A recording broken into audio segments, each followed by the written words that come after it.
turongeye turabasuje cyane nshuti bavandimwe bakunzi ba NZU Business Group Limited, mwebwe mudahwema kudukurikira umunsi ku wundi gatanu kuri gatanu. Iyi ngiyi rero ni NZU Business Group Limited, nk'uko mubimenyereye tuba tubagezaho imitungo itimukanwa, yaba igurishwa cyangwa se ikodeshwa, tubicishije kuri iyi channel yacu ya NZU Market.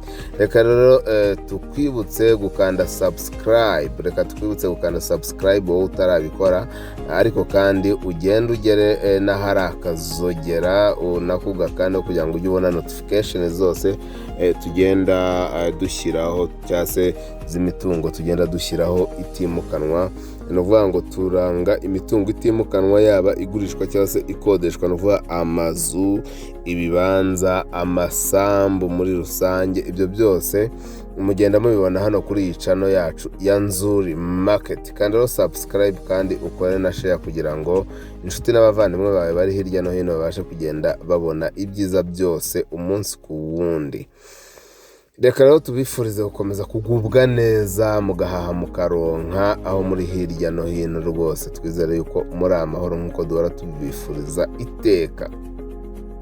Nk'uko rero mwagiye mubibona ku mashusho, tugiye kubatambagiza cyangwa se twabasuriye inzu nziza cyane. Nivuga inzu nziza cyane mujye mwumva ngo ni nziza par rapport y'iki, ni nziza par rapport y'igiciro iriho naho iherereye nuko yubatse. Niyo mpamvu twongera ngo ni inzu nziza cyane, ntabwo rero tuzababeshya kubera ko tuba twahabagereye. Iyi nzu rero mwakomeje kugenda mureba iri hano mu mujyi wa Kigali, akarere ni aka Kicukiro, mu karere ka Kicukiro, umurenge wa Kanombe cyangwa se ahazwi nk'i Kanombe. Ikaba rwose iri hafi hano, hafi imbere y'ibitaro bya Kanombe, imbere y'ikigo cya gisirikari hariya rwose hafi hariya. Ikaba ari inzu iri kuri kaburimbo, ni inzu iri kuri kaburimbo. Hanyuma kandi iyi nzu yose ikaba yubakishije amatafari ahiye yose. Hanyuma ikaba ifite ibyumba 4 byo kuryamamo kandi binini, ikagira douche na toilette 3, ikagira salon, salle à manger ndetse na cuisine. Ndetse iyo cuisine kandi ikaba ifite na stock yo kubikamo ibiribwa cyangwa se nyine ibikenerwa hafi aho ngaho muri cuisine. Iyi nzu rero kandi uretse kuba ifite ibyumba 4, douche na toilette 3, salon, salle à manger na cuisine na stock, ifite na annex igizwe na douche na toilette byo hanze, ikikoni cyo hanze, inzu y'umukozi cyangwa se yubafasha, ndetse kandi ikagira na stock n'ubundi hanze. Ibyo byose iyo ngiyo ni annex yo hanze, nayo ibyujuje ibyo byose nk'uko ndimo mbivuga. Si ibyo gusa rero, kubera ko iyi nzu yose yaba clôture, byose byubakishije amatafari ahiye, Noneho rero akarusho k'iyi nzu ntababwiye, mu mbabarire ntabyibagirwa kandi ari ingenzi cyane. Akarusho k'iyi nzu nuko muri ibyo byumba 4 byose byo kuryamamo ifite na douche na toilette 3 zabyo. Ibi byumba byose bigiye birimo utubati, byose bigiye birimo akabati nk'uko muri kubibona ku mashusho, cyangwa se garde-robe. Muri buri cyumba bigiye birimo. Inzu ikaba ari amatafari ahiye. Akarusho kandi k'iyi nzu nuko ibasha guparikamo imodoka 4 kandi nini, imodoka 4 zarizo zose zo kugendamo cyangwa se zo gutemberamo. Imodoka 4 byibuze zibasha kujya muri parking y'iyi nzu. Hanyuma uretse iyo parking kandi ikagira na jardin iri moyenne ushaka kwakiramo abashyitsi bawe n'ibaraza byose. Noneho kandi ikaba no kuri kaburimbo, hafi y'ibikorwa remezo byose, zaba izo boutique, zaba izo za 250 ushaka gukora ibyakira abashyitsi. Urabona ko kandi muri buri cyumba rwose garde-robe irimo nk'uko nakomeje mbibabwira. Inzu rero ntikwiriye kugucika kubera ko nubwo nagumye ndondogora mbabwira byinshi, ntabwo nabwiye impamvu ndimo nyivuga. Iragurishwa, menya ngo iyi nzu iragurishwa. Iyi nzu iragurishwa amafaranga angahe, bimeze bite n'iki byose. Iyi nzu iri mu kibanza gifite ubuso bwa metero kare 400.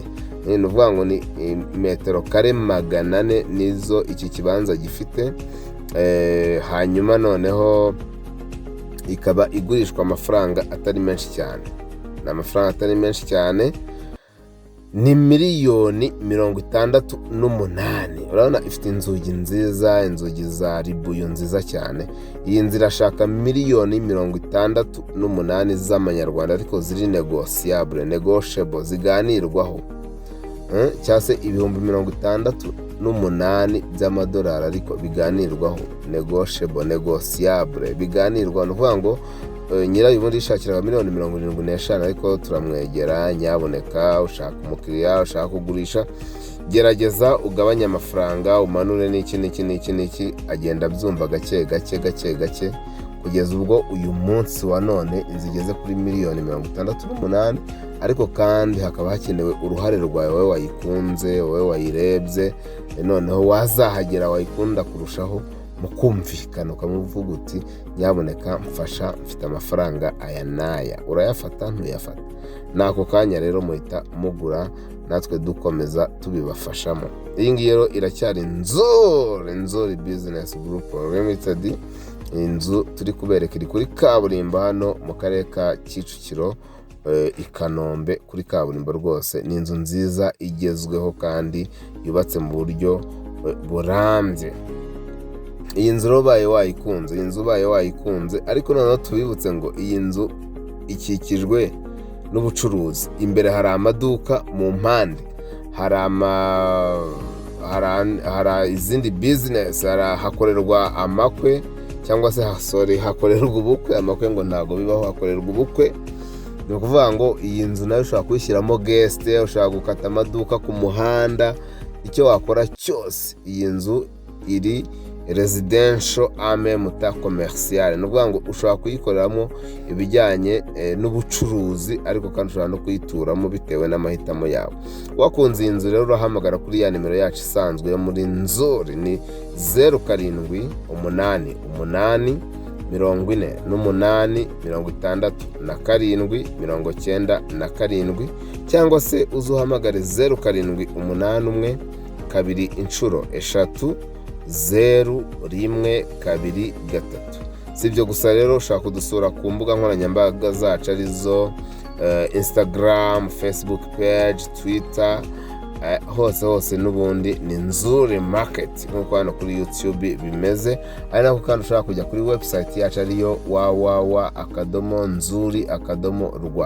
Si ibyo gusa, ushaka kudusanga ku Muhima kuri Yamaha, ugeze muri feruje zo kuri Yamaha ku Muhima rwose, ugasa n'umanuka ujya Nyabugogo, ni etaje ya 2 uvuye muri feruje neza ujya Nyabugogo, yanditseho Shema House. Ni etaje yubakishije amatafari ahiye, uzamuka muri etaje yayo ya nyuma, hanyuma ugakata mu gikari, umuryango wa mbere uhingukiraho ureba ku Gisozi, naho ngaho dukorera rwose. Komeza rero kandi subscribe, ukore share, ukanda akazogera ujye ubona notification rwose. Nawe ushaka kugurisha ngo tukugurishirize, ushaka kubaka ngo tukubakire, ushaka kugura ngo tukurangire ahantu heza cyane atari mu manegeka.